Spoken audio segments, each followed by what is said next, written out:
Alright, lads. It was just announced the other day, Florian Marku, right, is going to face Ryland Charlton. Right, he is going to face him on the undercard of David Avanesian versus Josh Kelly. That is in January. I think it's the end of January 2021. Alright.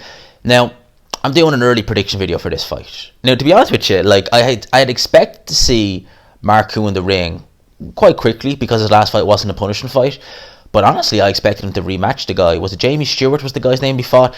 Now, if you've not seen that fight, if you want to see a robbery, you go watch that fight.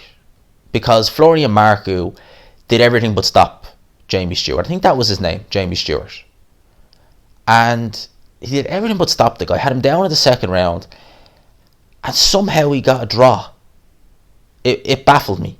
Baffled his own commentators. Baffled me. Barely find a round to give to the opponent, Stewart. Really didn't do much other than, show he was game. And he landed a few shots in there, but nothing to win rounds. And the crazy thing is, the referee scored a draw. However, if you take the 10-out round for the knockout out, or knockdown out, Marku lost more rounds. He only won 3 rounds. It's amazing. I mean, I don't know how or what the referee was scoring or what he was watching, because it was an acting referee scoring, which I think they need to do away with. I think that's very flawed. I don't know. There shouldn't be a draw on his resume, and they were talking about doing a rematch. I don't know why we're not getting a rematch, but Ryland Charlton's a good opponent. Very, very, very good opponent. Now, Ryland Charlton, the first time I ever seen him was on a Matchroom show. Oh boy, was it... I know it was in October, but I forget the show it actually was. There's been a few. But basically, he knocked out a guy called Joe Laws. Joe Laws was an up-and-coming prospect. He's kind of from I think he was from the Sunderland, Newcastle kind of area. He was, how do I put it? He was a character, more so than he was a fighter. He wore a mask to the ring. He was very, it's one of them. And, Ryland Charlton was unknown. Just because someone's unknown doesn't mean they're a bad fighter. He went in there and he steamrolled this guy. He beat the crap out of Joe Laws. Knocked him out badly. Referee really should have stopped the fight earlier than he did, but he let it go on. And Joe Laws got badly beaten up. So Ryland Charlton showed with that. And he was brought in as the opponent. He was not brought in as the house fighter. Right? He was brought in as the opponent to lose. So Ryland Charlton ambition seems to have a decent bit of pop there. Although we don't know how good Joe Laws' chin is. He could have a terrible chin. But seems to be physical. There's some attributes there to Ryland Charlton. So this is actually a step up from that last opponent, Stewart, for Florian Marku, right? Marku has strengths. His head movement is quite good. He does seem to have some good punching power there. I think, again, this was the problem with Jamie Stewart. I think his name was Jamie Stewart. Is that he went into kind of, I don't want to say sparring partner mode, but you got the impression he just wanted to get rounds under his belt. So he kind of just dragged the fight out for 8 rounds, expected to get the decision, and then somehow ended up with a draw. I don't think we're going to see that from Marku. I think that's going to actually make Marku really push the action a lot more in fights. He's going to have the memory of that in his mind. That, hang on a second, although I won my last fight, the referee didn't give me the decision. I ain't letting this fight go 8 rounds, or however many rounds it is. I ain't letting these fights go that long. I'm not going to get robbed again. I'm going to go in, I'm going to take this guy's head off in the first round. I'm going to move my head like it's on, a pendulum.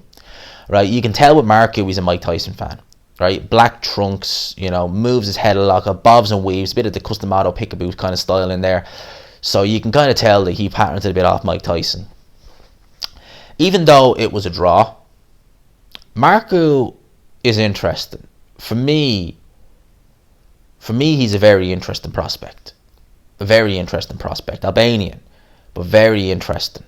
I'm keen. I'm watching this guy's career very, very closely. Ignore the draw. It should never have been a draw, right? Ignore that, right? We don't even look at that, right? We look at him, his style, and his attributes. I think he's very good. The zone commentary were very complimentary of Florian Marku as well. Very complimentary. They were saying they wanted to see him in there against some of the fringe world level guys at welterweight in his next fight. Okay, now obviously, they couldn't believe it was a draw either. They were shocked. Sebastian Formella, should he get past Ryan Charlton, I think would be a good shout for Florian Marku. I think that's a good shout. He's tough, get the rounds, but you'd expect Marku to do a job on him. Guys like Conor Benn, Josh Kelly, a good fight to Florian Marku. We've got to focus on Ryan Charlton, right? I don't know. I think this could be an 8-rounder. So say over the course of 8 rounds, I would expect Florian Marku to definitely push the action a lot more in this fight. I think he'll be the aggressor. I think he'll definitely... Will he be the harder puncher? Possibly. Very big, Florian Marku, by the way. Very physical. Just a real tickly set kind of individual. So I would expect him to be really going, throwing a lot of shots to the body, head and body, mixing it up. And I think Ryland Charlton's going to be a bit shocked with how good the head movement of Florian Marku is. Although he does stand up a bit square sometimes and get hit, his head movement is quite good. So I think that we are going to see Marku assert his authority on this. I think we're going to see a more active Marku. I think we're going to see a more defensively sound Marku, because he's going to remember those shots he got caught with by Stewart. And personally, I think we're going to see a points victory. I'm not going to see a stoppage. I think we're going to see a points victory for Florian Marku in this fight. Now, I could be wrong. We might get a stoppage. But I think Ryland Charlton is good. But I think Florian Marku is better. And as I said, he has a draw on his resume. That is irrelevant, because it really wasn't a draw. There are certain fighters who have draws early in their career and you think, oh, that's not good. It's not one that, even though he didn't lose, it's like a draw, that's not good. Against, no, that's not good. This wasn't a draw. He won. He just, for whatever reason, the referee was trying to do a Terry O'Connor impression in there. That's what I think. So, that's my thoughts on this. Let me know yours. Let me know your thoughts on Florian Marku, because I've not really covered him much on this channel, but he's an interesting shout. Let me know your thoughts on this. Hope you all enjoyed it. Smash the like button if you haven't already. Subscribe, of course, lads, if you're new to the channel. We're trying to get this channel to 4K as quick as we can. As always, lads, oh yeah, hashtag GMansRocks. You got to get that in there. Got to get that trending.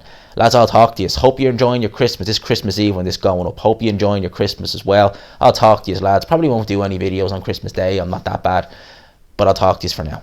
Peace.